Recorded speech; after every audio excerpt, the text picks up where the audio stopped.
Hello everyone, আসসালামু আলাইকুম। সবাইকে ওয়েলকাম জানাচ্ছি নতুন আরেকটি ব্লগ ভিডিও দেখার জন্য। আশা করি যে যেখান থেকে দেখছেন সবাই অনেক ভালো আছেন। আমি হাবিবা, আলহামদুলিল্লাহ পরিবার নিয়ে আমিও আল্লাহর রহমতে অনেক ভালো আছি। গতকাল ঝড় বৃষ্টি হয়েছে, অনেক দিন পরে বৃষ্টি হলো, দেখে অনেক ভালো লাগছিল। বৃষ্টির সাথে প্রচুর বাতাস হচ্ছিল।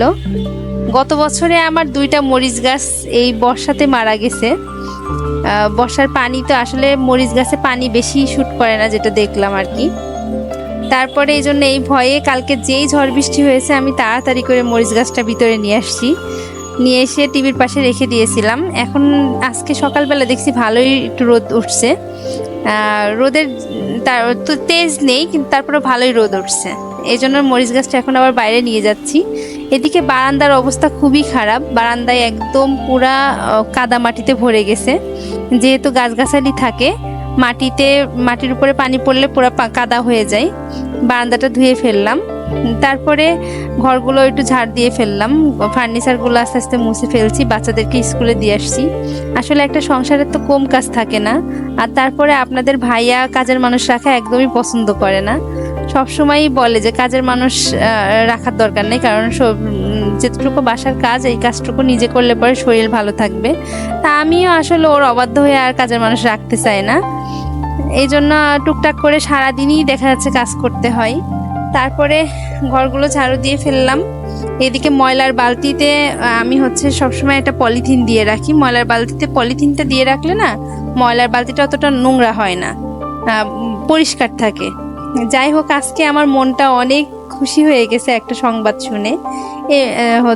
আমার স্কুল লাইফের বান্ধবী, আমার খুবই ক্লোজ ফ্রেন্ড, তার সাথে আমার আজকে 13 বছর পরে কথা হলো। সে আমেরিকায় থাকতো এতদিন, আমেরিকার থেকে চলে আসছে।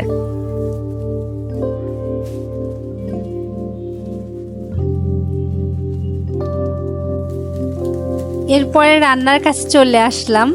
দুপুরে রান্না করতে হবে। খাসির গোশ বের করছি, খাসির গোশটা একটু ভুনা করব। আর খাসির গোশ দিয়ে আলাদা করে একটা কাচ্চি বিরিয়ানি মতো করব, বাসমতি চাউলের। আমার ছেলেরা খাইতে চাচ্ছিল, তো দেখলাম যে বাইরের থেকে না কিনে, বাইরের থেকে কিনলে পরে আসলে কিনে ফেলা যায়, কিন্তু ওইটা স্বাস্থ্যসম্মত হয় না। একটু কষ্ট হলেও বাসায় বানিয়ে খাওয়ানোর চেষ্টা করি, কারণ বাচ্চা কাচ্চা, আমার বড় ছেলেটার তো একটু সবসময় বেশিরভাগ সময়ই অসুস্থ থাকে। আমার ছেলেদের জন্য দোয়া করবেন। আমার বড় ছেলের অনেক সমস্যা, একবার জন্ডিস ধরা পড়ছিল। তারপর থেকে ও শুকনা কোনো জিনিস খাইলেই ওর আবার ফের সমস্যা শুরু হয়ে যায়। তো তারপরও ও এই জিনিসগুলো এত বেশি পছন্দ করে, 2 দিন পর পরই যদি রান্না না করে দিই ও আর খাইতে চায় না। এই জন্য আজকে দেখলাম যে না, বাইরের থেকে না বাসায় রান্না করি।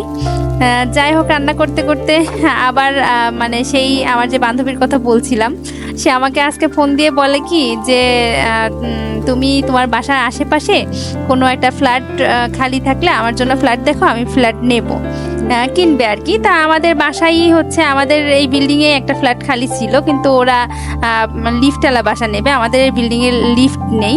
আমরা যখন আসলে কিনছিলাম তখন একদমই খুব তাড়াতাড়ি ডিসিশন নেওয়া হয়ে গিয়েছিল। তো এই জন্য আর প্রথম জীবনে না ওইসব, যখন প্রথম একটা কিছু মানুষ করে তখন কিন্তু মানুষ অত কিছু যাচাই বাছাই করে না। আর এই বাসায় আমরা উঠছিলাম প্রথমে ভাড়া 2 বছর থাকার পরে তারপরে আমরা এটা কিনছি।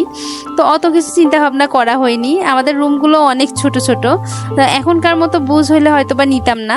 তো যাই হোক, ওর জন্য আজকে একটা বাসা দেখলাম। দেখতে দেখতে একটা কথা মনে পড়লো যে আমাদের এই বাসায় অনেক সমস্যা। আসলে ল্যান্ড ওনার যদি ভালো না হয় তাহলে পরে অনেক সমস্যা হয়। আমাদের ল্যান্ড ওনারও অনেক ভালো, কিন্তু সমস্যা তারা ছাদে ছাগল পালে, এই ছাগল পালার জন্য অনেক সমস্যা।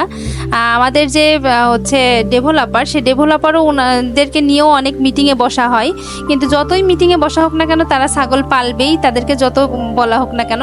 লাস্টে অনেকবার মিটিংয়ে বসার পরও যখন তারা ছাগল পালা বন্ধ করিনি, তখন তাদেরকে ছাদ ভাগ করে দেওয়া হয়েছে যে এক সাইডে তোমরা নিয়ে তোমরা যা খুশি তাই করো, আর এই সাইডে যারা ফ্ল্যাট ওনার, যারা ডেভেলপাররা যাদের কাছে ভাড়া দিয়ে রাখছে তারা ব্যবহার করবে। কিন্তু তারা কি করে, ওই সাইডে ছাগল পালে আর এই সাইডে ছাগলের নাদি রাখে। বর্ষাকালে এত বেশি গন্ধ বাড়ায়, এত বেশি কষ্ট হয়, সেটা আর বলার মতো না। এই জন্য আমি সবাইকেই বলবো ফ্ল্যাট কেনার সময় দুমদাম করে ওরকম কোনো খোঁজখবর না নিয়ে কিনে না ফেলাটাই ভালো। প্রথমে খোঁজখবর নিয়ে তারপরে কেনাটাই উত্তম। আর প্রথম জীবনে আসলে মানুষ যেটা পায় সেটাই তাদের কাছে অনেক বেশি মানে অত কিছু বিবেচনা করে না, কিনে ফেলে। তো যাই হোক, তারাও আসলে তাদেরকে হাজার বলেও হয় না। আজকে অনেক কথা বলে ফেললাম, কথার মধ্যে কোনো ভুল ত্রুটি হলে অবশ্যই ক্ষমাসুলভ দৃষ্টিতে দেখবেন। আর আমার পাশেই থাকবেন, লাইক, কমেন্ট, শেয়ার, সাবস্ক্রাইব করবেন। আল্লাহ হাফেজ, আসসালামু আলাইকুম।